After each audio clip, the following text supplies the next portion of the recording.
ఇప్పుడు మనం 2025వ సంవత్సరం మార్చి నెల 1వ తేదీ నుంచి 31వ తేదీ వరకు ద్వాదశ రాశుల్లో రెండవ రాశి వృషభ రాశి వారి జ్యోతిష్యం భూత భవిష్యత్తు వర్ధమానం ఎలా ఉందో మన జానకిరామ్ని అడిగి చూద్దామండి.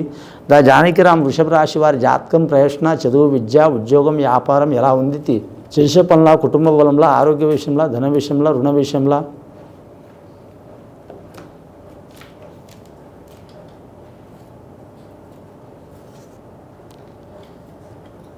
కానీ మాత్రం వృషభ రాశి వారి జాతకానికి శివపార్వతులు వచ్చినండి, రాధాకృష్ణులు వచ్చిండ్రు, ఆది దంపతులు వచ్చిండ్రు.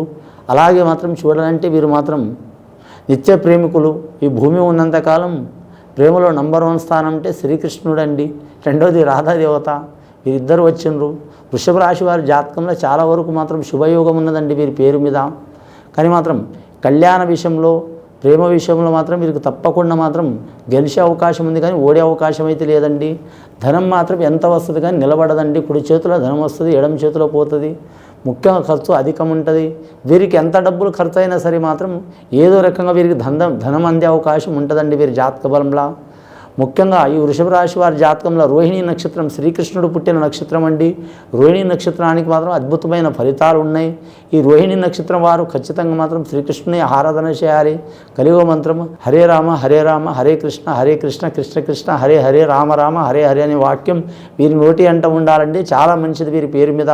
కానీ మాత్రం ఈ వృషభ రాశి వారి జాతకంలో చూడాలంటే మాత్రం అంశబలం భారీగా ఉన్నదండి. కానీ యువకులకు మాత్రం కలిసి వచ్చే అవకాశం ఉంది. విద్యార్థులకు తిరుగు ఉండదు.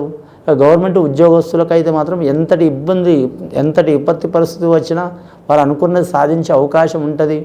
ముఖ్యంగా విద్యారంగంలో ఉద్యోగం చేసేవారు, అంటే బోధన పరంగా టీచర్లు కావచ్చు, అలాగే లెక్చరర్లు కావచ్చు, ప్రొఫెసర్లు కావచ్చు, మంచి యోగ బలం ఉంటుందండి. ముఖ్యంగా మాత్రం ఐఏఎస్, ఐపీఎస్ రంగం వారికి కొద్దిపాటి ఇబ్బందులు ఉంటాయండి. మున్సిపాలిటీ రంగం వారికి మాత్రం ఇబ్బందులు తప్పవు. ఇంకా నీటిపారుదల శాఖం వారికి ఎండాకాలం కాబట్టి తప్పకుండా ఇబ్బందులు తప్పవారి జాతక బలానికి.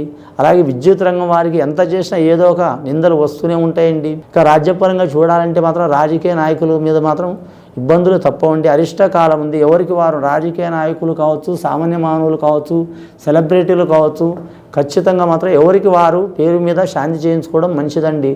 ఎందుకంటే ఈ సంవత్సరం మాత్రం పంచగ్రహ కూటములు వచ్చే అవకాశాలు ఉన్నాయి. ఈ సంవత్సర బలం. రెండవది మాత్రం కొన్ని గ్రహాలు కొందరికి మంచి చేసే అవకాశం ఉన్నాయి, కొన్ని చెడు చేసే అవకాశాలు ఉన్నాయి.